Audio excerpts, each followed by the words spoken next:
السلام علیکم، آپ دیکھ رہے ہیں خبر کے ساتھ، میں ہوں علی سرور۔ شرح سود میں اضافہ ہوا، معاشی استحکام یا نئے خدشات کا یہ اندیہ ہے، کیونکہ بجلی گیس ایک تو مہنگی ہے، پھر لوڈ شیڈنگ بھی کی جا رہی ہے۔ ہمیں بتاتے رہے ہیں کہ جناب بجلی اتنی ہے ہمارے پاس کہ آئی پی پی سے جو بجلی ہم لیتے ہیں ان کو منع کر دیا ہے کہ جناب ہماری کیپیسٹی 28,000 کی اگر ہے ضرورت تو آپ 42 یا 45,000 پیدا کر رہے ہیں، ہمیں نہیں چاہیے، لیکن پیمنٹ اس کی دی جا رہی ہے۔ اچھا، شرح سود سے اضافے سے حکومتی قرضوں کی لاگت میں بھی ظاہر نمایاں اضافہ ہوا ہے۔ اس کے نتیجے میں ظاہر ترقیاتی اخراجات متاثر ہوئے ہیں، معاشی ترقی کی رفتار سست پڑ گئی ہے، اور حکمران روزانہ 20 ارب کے مزید قرضے لے رہے ہیں۔ ملکی قرضہ 55,000 ارب سے بڑھ کر 85,000 ارب پر پہنچ چکا۔ عام آدمی ظاہر جو سب سے زیادہ متاثر ہوتا ہے، 20 کلو آٹے کا تھیلا بھی 200 روپے تک مہنگا ہو گیا ہے یا 2500 میں فروخت ہو رہا ہے، اور جب 150 روپے ایک زمانے میں جب پیٹرول ہوا کرتا تھا خان صاحب کی گورنمنٹ میں، تو ہم سب نے، میں بھی شامل ہوں ان لوگوں میں جنہوں نے پروگرام کیے جناب کہ مہنگائی اتنی زیادہ ہو گئی ہے، عام آدمی کا جینا مشکل ہو گیا۔ اب جب 400 روپے ہم خرید رہے ہیں تو حیرانگی ہوتی ہے مجھے ان تمام سیاسی جماعتوں پر جنہوں نے مارچ کیے تھے، اور ہمیں بھی کہا کہ جناب مہنگائی پہ آپ بات کیوں نہیں کرتے۔ ہم نے کہا کہ ہم تو پروگرام کر رہے ہیں۔ اب ہم تو پروگرام کر رہے ہیں، وہ ساری سیاسی جماعتیں خاموش ہیں۔ کیا اس مطلب 150 اور 400 مطلب وہ سمجھتے ہیں کہ یہ کچھ بھی نہیں ہے، یہ اس کو کم سمجھ رہے ہیں، یا واقعی بڑھ گیا ہے 250 روپے؟ تو یہ بڑی اہم سچویشن ہے، اس پر بھی ہم بات کریں گے کہ جناب مہنگائی، غربت، بے روزگاری پہ بات نہیں ہو رہی، مہنگائی پہ کیوں بات نہیں کرتے، عام لوگوں کی بات کیوں نہیں ہو رہی۔ امریکہ، اسرائیل، ایران اس معاملے پر تو سب بات کر رہے ہیں۔ ہم ظاہر خارجہ پالیسی ٹھیک ہے، بہت زبردست خارجہ پالیسی ہے پاکستان کی، لیکن بہت سارے لوگ کہہ رہے ہیں کہ تمام باتیں درست مان لی جائیں کہ خارجہ پالیسی بہت زبردست ہے، پاکستان کی تعریف ہو رہی، وہ دنیا کر رہی ہے، لیکن عام آدمی کا پیٹ تو ذرا اس تعریف سے نہیں بھرے گا نا۔ ان کو تو ظاہر آٹا سستا چاہیے، انہیں تو روٹی سستی چاہیے، روزگار چاہیے، پیٹرول مصنوعات قیمتیں کم چاہیے، اپنی تنخواہ کس طرح بڑھ جائے ان کی، یہ چاہیے، لیکن ایسا ہو نہیں رہا۔ اس پر ہم بات کریں گے۔ ہمارے ساتھ فردوس شمیم نقوی صاحب موجود ہیں، پاکستان تحریک انصاف سے آپ کا تعلق ہے۔ راجہ انصاری صاحب نون لیگ کے سینئر رہنما بھی ہمارے ساتھ موجود ہیں۔ سب سے پہلے فردوس شمیم نقوی صاحب، آپ سے میں جاننا چاہوں گا کہ شاید یہ ایک طرف تو جس طرح میں نے کہا کہ جب بھی کوئی اس طرح کی گورنمنٹ میں مہنگائی، غربت، بے روزگاری کے حوالے سے عام آدمی پریشان ہوتے ہیں تو سیاسی جماعتیں ملین مارچ کیا کرتی ہیں، اور 150 پہ ظاہر آپ کے خلاف بھی ہم نے بھی کیے بہت سارے پروگرام، لیکن آپ اپوزیشن میں ہوتے ہوئے سر نہ کوئی ملین مارچ کی کال آ رہی ہے آپ کی جانب سے، نہ دیگر سیاسی جماعتوں کی جانب سے، تو کیا عام آدمی کے حوالے سے سوچتے نہیں ہیں آپ بھی؟ ہم آواز اٹھا رہے ہیں اور آواز اٹھاتے رہیں گے، لیکن اپنے ساتھ ٹی ایل پی نہیں ہونے دیں گے۔ ایک ملک کی تیسری سب سے بڑی جماعت 48 گھنٹے میں ختم کر دی گئی۔ آج اس کا کوئی نام لیوا نہیں ہے، کوئی اس کے بارے میں سوال پوچھتا نہیں، یہ پوچھتا نہیں کہ اس کے قائدین کدھر گئے، زندہ ہیں کہ مر گئے۔ کوئی نہ اسٹیٹ بولتا ہے، نہ الیکشن کمیشن آف پاکستان بولتی ہے، نہ پلڈیٹ بولتی ہے، نہ فیفن بولتی ہے، سب کے منہ کو چپ لگ گئی ہے۔ ابھی راجہ انصاری صاحب بیٹھے ہوئے ہیں یہاں، مجھے پوری امید ہے وہ تفصیلاً بتائیں گے کہ رضوی برادران کدھر ہیں، زندہ ہیں کہ مر گئے۔ مر گئے تو ان کی قبروں کے نشان بتا دیں۔ یہ وہی پارٹی ہے جس نے لاکھوں لوگوں کا جمع کر لیا تھا مینار پاکستان پہ، ایک آدمی جس نے گورنر کو مارا تھا۔ اور آپ سوچئے آج جس پارٹی نے سیٹیں بھی جیتی، تیسرے نمبر پہ ووٹ بھی لیے، ہمارے ساتھ 26 نومبر ہوا، ہمیں پتہ چل گیا ہے کہ یہ لوگ کتنے ظالم ہیں۔ ہمیں پھر وہی کردار ادا کرنا پڑ رہا ہے جو جناب زینب نے کیا تھا امام حسین کی شہادت کے بعد۔ ہم جائیں گے گلی گلی کوچے، ظلم کی داستان بیان کریں گے، عوام پہ جو مشکلات آئی ہیں وہ عوام کو بتائیں گے، اور اس کے پیچھے جو حقیقات ہیں ہمارے لحاظ سے۔ حکومتیں آئیں گی، پاکستان خطرے میں ہمیشہ رہتا تھا، زیادہ خطرے میں آ گیا، اور پاکستان کی ترقی کا راز اس میں مضمر ہے کہ پاکستان کے اندر جمہوریت بغیر کسی دخل کے مداخلت، بغیر اس کی جیری مینڈرنگ کے جن کو بھی عوام ووٹ دے ان کو حکومت دے دی جائے. جب پورا معاشرہ، پورا پاکستان کے کہ ہم اس بات سے سیٹسفائیڈ ہیں کہ الیکشن فیئر اینڈ فری ہوا ہے، تو پھر کوئی بھی جماعت ہو جو یہ کہے بھی کہ میرے ساتھ الیکشن میں دھاندلی ہوئی ہے، اس سے کہ جواب یہی آئے گا ابھی کہ جس کے ساتھ بھی دھاندلی ہار جاتا ہے وہ یہی کہتا ہے دھاندلی ہوئی ہے. ہم تو یہ نہیں کہہ رہے، ہم نے تو فارم 45 دیے. بھائی ہمارے فارم 45 نہیں مانتے، جماعت اسلامی کے فارم 45 مان لو، دوسری جماعتوں کی فورنسک آڈٹ کر لو. جن اداروں نے فورنسک آڈٹ کیا، پیٹرن نے کیا، فیفن نے کیا، کامن ویلتھ یونین کی رپورٹ آئی، ساری رپورٹیں پڑھ لیجئے. کسی نے بھی اگر اس الیکشن کو فیئر اینڈ فری کہا ہو. ٹھیک ہے سر، میں اس پہ ذرا ارشد وارا صاحب کو بھی ان کر لوں. ارشد وارا صاحب پاکستان کے سینئر رہنما ہیں، ممبر ہیں نیشنل اسمبلی. بہت شکریہ آپ کا بھی. راجہ انصاری صاحب گفتگو سن رہے ہیں آپ فردوس شریف نقوی صاحب کی. آغاز میں نے یہیں سے کیا کہ جناب ایک طرف تو ہم بات کرتے ہیں کہ ہماری خارجہ پالیسی بے شک بہت زبردست ہے، خارجہ پالیسی ڈن کے بج رہے ہیں دنیا میں، لیکن پلٹ کے جب ہم دیکھتے ہیں عام لوگوں کے حالات کو تو وہ ظاہر نگفتہ صورتحال ہے ان کی. آٹا چینی دال سب مہنگے ہیں، پیٹرول مہنگا ہے، جینا بڑا مشکل ہو گیا سر عام لوگوں کا. اس کی جانب کب توجہ ہوگی حکومت کی؟ جی بہت شکریہ آپ کا علی سرور صاحب. ایشو یہ ہے کہ ہم ماضی بھول جاتے ہیں اور ہمیں صرف اپنا یاد ہوتا ہے. مجھے الیکشن ہروایا گیا تو مجھے یاد ہے، اس پر جو میرا فارم 45 بنا، فارم 47 بنا، بس وہی یاد ہے، اس کی گردان گانی ہے. اور مثالیں جو دینی ہیں وہ ہم نے محترمہ جو ہے وہ حضرت بی بی زینب کی دینی ہے، امام حسین کی دینی ہے، حسینیت کی بات کرنی ہے، یزیدیت کی بات کرنی ہے، لیکن 2018 کے الیکشنز پہ بات نہیں کرنی. نواز شریف کو جس طرح نااہل قرار دیا گیا، بلیک لا ڈکشنری پر ایک لفظ نہیں نکلے گا. یعنی ناانصافی کی بنیاد پر ایک عمارت کھڑی کی گئی اور اس انصافی ہو گئی تو وہ گائی جا رہی ہے. بھائی تمہاری بنیاد ناانصافی پر ہے. کس منہ سے اپنے آپ کو کہتا ہے عشق باز، اے روسیا تجھ سے تو یہ بھی نہ ہو سکا. تو بنیادی طور پر خود جو ہیں وہ کندھوں پہ چڑھ کے آئے، اور کندھوں پہ چڑھ کے آنے کے بعد 4 سالوں میں کچھ نہ کیا. انڈے کٹے اور لنگر کھانے قوم بھول جائے. یعنی قوم کو آپ بتا رہے ہیں ہم گلی گلی جائیں گے، لیکن وہ گھڑی نہیں یاد رکھنا جس پہ خانہ کعبہ کی تصویر تھی اور وہ بیچ دی گئی کہ میرا تحفہ میری مرضی. تو بھائی اب ایسے لوگوں سے بندہ مکالمہ کرے تو کیسے کرے؟ ایک طرف کوئی کہتے ہیں کہ میرا جسم میری مرضی، یہ کہتے ہیں میرا تحفہ میری مرضی. تو ایسے لوگوں سے تو بھائی ہم مکالمہ نہیں کر سکتے، کیونکہ دلیل کے ساتھ مکالمہ ہوتا ہے. مکالمہ ہوتا ہے کوئی سامنے کوئی ٹھوس بات ہو. جہاں تک بات ہے مہنگائی کی، ان میں تو ہمت نہیں تھی. میں حکومتی ترجمان ہوں سندھ میں ایڈمٹ کرتا ہوں کہ مہنگائی ہے، کیونکہ جب ہم ایڈمٹ کریں گے تبھی ہم اس کا تدارک کر سکیں گے. جی بالکل. ہم ان کی طرح یہ نہیں بولیں گے کہ جی پہلے کہیں گے کہ 90 دن کے اندر سب ٹھیک کر دیں گے، پھر کہیں گے ابھی تو 100 دن ہوئے ہیں، ابھی تو 30 دن ہوئے ہیں. پھر جب سارے دن مکمل ہو جائیں تو یہ بھی نہیں کہیں گے کہ ہم سے پہلے والی حکومتوں نے یہ کیا تھا تو اس کی وجہ سے چونکہ چنانچہ ایکچولی، یہ بھی نہیں کہیں گے. ہم یہ کہہ رہے ہیں کہ جناب عالی، مہنگائی کا بھوت بالکل جو ہے وہ کنٹرول سے باہر ہو چکا ہے. اس کو واپس بوتل میں ڈالنے کے لیے، مہنگائی کو کنٹرول کرنے کے لیے الحمدللہ ہماری جو سمت ہے وہ بالکل درست ہے. ہم اکانومی کو بہتر کرنے کے حوالے سے جو اقدامات اٹھا رہے ہیں اس کے ریزلٹس آنا باقی ہیں.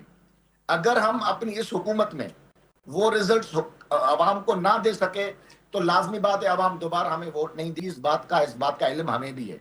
لہٰذا میں سمجھتا ہوں کہ 3 بڑی چیزوں کو مد نظر رکھنا پڑے گا.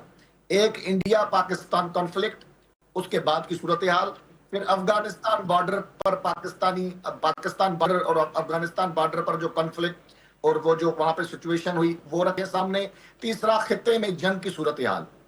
اس کے باوجود بھی میں سمجھتا ہوں کہ صرف پاکستان نہیں، جہاں پہ خطے کے دیگر ممالک بھی مہنگائی کی لپیٹ میں، لیکن پاکستان بڑی تدبر سے، بحکمت عملی سے، ذمہ داری سے اپنی پالیسیز کو ترتیب دے رہا ہے.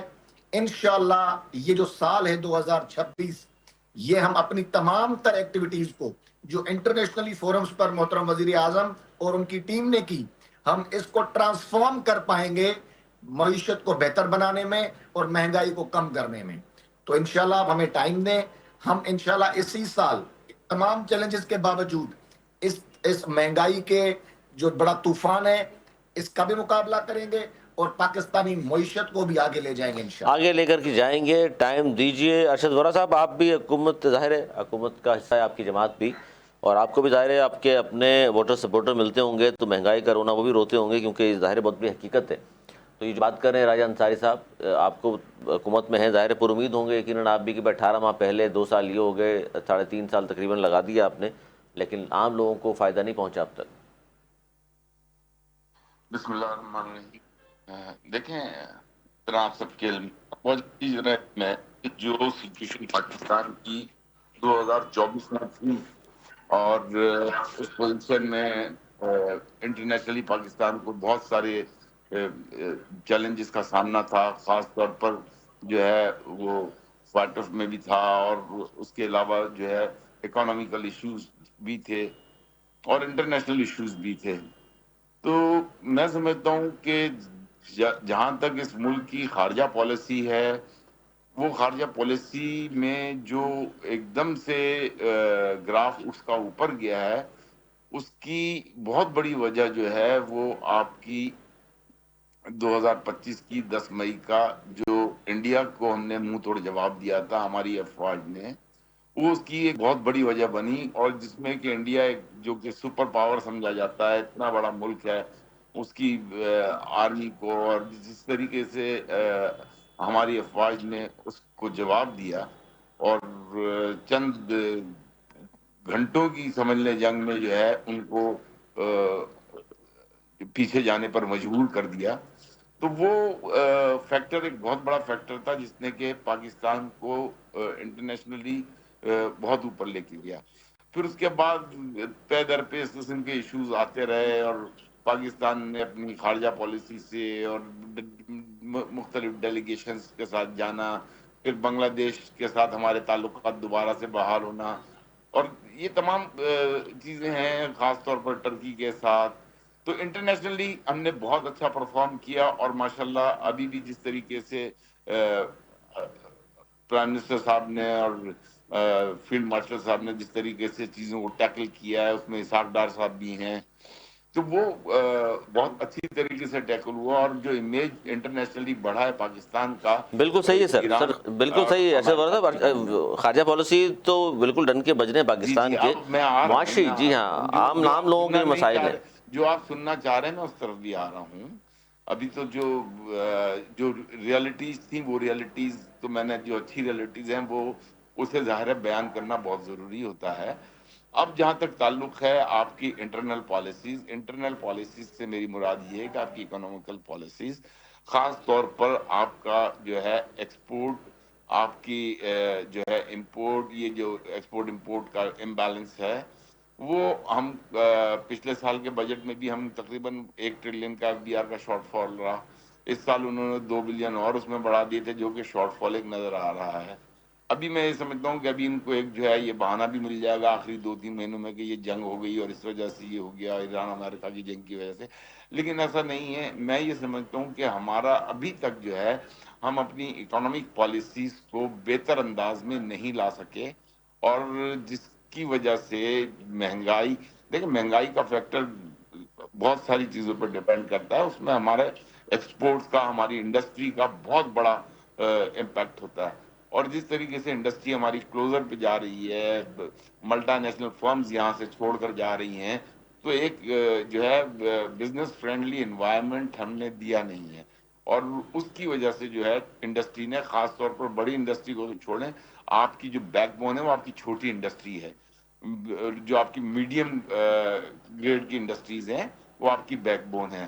آپ کی اگر 100 ٹیکسٹائل ملیں پرفارم اچھا کر رہی ہیں، تو آپ کی 600-700 ٹیکسٹائل ملیں جو ہیں اس میں سے ہر دوسرے تیسرے روز کوئی بند ہو رہی ہے، کوئی چل رہی ہے، کوئی بند ہو رہی ہے. تو آپ کہ آپ دیکھیں اپنی اکنامی جو ہے، آپ کی ٹیکسٹائل کی اکنامی جو ہے آپ کی 60 سے 65% ہے. آپ نے آج تک اس کو توجہ نہیں دی، اور پچھلے کوئی 25 سالوں میں آپ اپنی اس اکنامی کو ڈبل تک نہیں کر سکے ہیں. تو یہ آپ کا جو ہے ایک اس سیکٹر میں فیلئر ہے.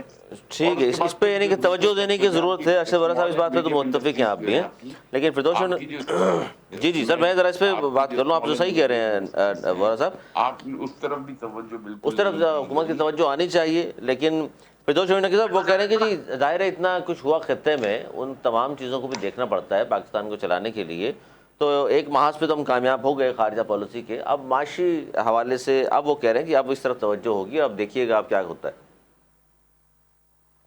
پہلے ارشد بھائی نے سوری فردوس بھائی، ایک سیکنڈ فردوس بھائی، بہت معذرت کے ساتھ، میں نے یہ نہیں کہا کہ جو ہے اب اس پہ توجہ دیں گے، نہیں، یہ توجہ شروع دن سے دینی چاہیے تھی. اور یہ میں سمجھتا ہوں کہ حکومت کا اس میں، حکومت کی ناکامی کہنا چاہیں آپ ناکامی کہہ لیں، اور مینجمنٹ پراپر نہیں کر سکے، whatever words you want to use. لیکن یہ میں یہ نہیں کہہ رہا کہ یہ اچھا ہو گیا تو وہ اچھا اب شروع ہوگا، ایسا نہیں ہے. یہ اس کا امپیکٹ نظر آ جانا چاہیے تھا اب تک. تو اب تک کی ناکامی ہے. ٹھیک ہے، یہ سر لفظ جو ناکامی ہے ظاہر ہے اسی کی وجہ سے تو سب کچھ ہو رہا ہے. نقوی صاحب میں بولتا ہوں. جی نقوی صاحب بولیے سر. دیکھیے، پہلی چیز تو یہ فیٹف گریل، اس سے ہم 2022 میں اکتوبر میں نکل گئے تھے، 24 میں نہیں. تو کریکٹ ہے. پورا پی ٹی آئی کا دور جو ہے وہ 3.5 سال کا تھا، جس میں کووڈ کا پیریڈ بھی جو ہے وہ تقریباً 19 ماہ کا تھا. اس کے باوجود، اور اس کے اندر ایک فالس فلیگ آپریشن انڈیا کی سائڈ سے ہوا، اور اس کے اوپر بھی سب کچھ ہوا، اس کے باوجود موجود ہے. جو پارٹیاں جن کا ذکر علی سرور صاحب کر رہے تھے کہ بار بار لانگ مارچ کی، انہوں نے پیٹرول کی قیمت کتنے 15 روپے بڑھنے کے اوپر واویلا کیا تھا. سوال یہ ہے کہ آج 150 روپے بڑھی ہے، کوئی واویلا نہیں ہے. یہ حکومت from P D M 1 to P D M 2 and the caretaker, یہ سب ایک ہی تھالی کے چٹے بٹے ہیں. یہ عمران خان صاحب کو جب سے ہٹایا گیا اس تاریخ سے آج کتنے سال ہو گئے، 4 سال کے قریب ہونے جا رہے ہیں. تو ہمیں تو 3 سال کا پرفارمنس کے اوپر جو کچھ کہنا چاہیں انصاری صاحب کہیں. پاکستان کے گرے لسٹ میں پہلی دفعہ 2012 میں آیا. 2012 میں کس کی حکومت تھی؟ پیپلز پارٹی. اور دوسری دفعہ 2018 میں آیا، کس کی حکومت تھی؟ پی ایم ایل این کی. پاکستان نے اب تک 25 آئی ایم ایف کے پروگرام کیے ہیں. ایک پروگرام پی ٹی آئی کا ہے، باقی 24 پروگرام کس کے ہیں؟ انہی پارٹیوں کے ہیں. پاکستان کے اندر انہیں گھڑی کی چوری تو یاد آئی، وہ اپارٹمنٹ ایون فیلڈ کے بھول جاتے ہیں، وہ سوئس بینک اکاؤنٹ بھول جاتے ہیں، وہ سارے جو کرپشن کی داستانیں گزر رہی ہیں جو دبئی کے ہیں، جو کہ اور جو آپ کے ہم نے نہیں نکالی تھی پناما رپورٹ، دبئی رپورٹ ہماری نکالی بھی نہیں ہے. جنہی نے نکالی ہے ان سے کہیں کہ کیوں آپ کے لیڈران کے نام بار بار آتے ہیں. ہمارا تو کہتا ہے کہ میرا سب کچھ پاکستان میں، نکال دو کچھ. سر یہ تو سر زرداری صاحب نے بھی یہ کہا ہے، ان کی صاحبزادی فرما رہی ہے زرداری صاحب کا سب کچھ پاکستان میں. صاحبزادی نے فرمایا اور اس کے بعد سر محل کا ذکر فوراً ہی آ گیا. اور ان کو اپنی بیچاری میری بیٹیوں کی برابر ہے، خاموش ہے، میں اس کا کیا تذکرہ کروں. اس کو سوچ سمجھ کے اپنے والد کے بارے میں بیان دینا چاہیے تھا. فضولی میں لوگ انہیں 10% اور 90% نہیں کہتے. اور ہمیں بھی پتا ہے کہ وہ کتنے جدی پشتی رئیس آ رہے. ہمیں بھی پتا ہے کہ اب اتنی شوگر ملے، اس سے کہ اس وقت سندھ کے اندر ان کے نام کے اوپر یا ان کے فرنٹ مینز کے نام کے اوپر 21 شوگر ملیں آتی ہیں. 21 کہاں سے آئیں؟ کبھی اس کا حساب دے دیں. جس طرح نواز شریف صاحب نے کھڑے ہو کے اسمبلی نے کہا تھا کہ میں ایک ایک چیز کے پیپر ٹریل دوں گا، اور آخر میں کورٹ میں قطری خط لہرا دیا. ہیلی کاپٹر کیس ہوا، قطری خط. حدیبیہ پیپر میل ہوئی، قطری خط.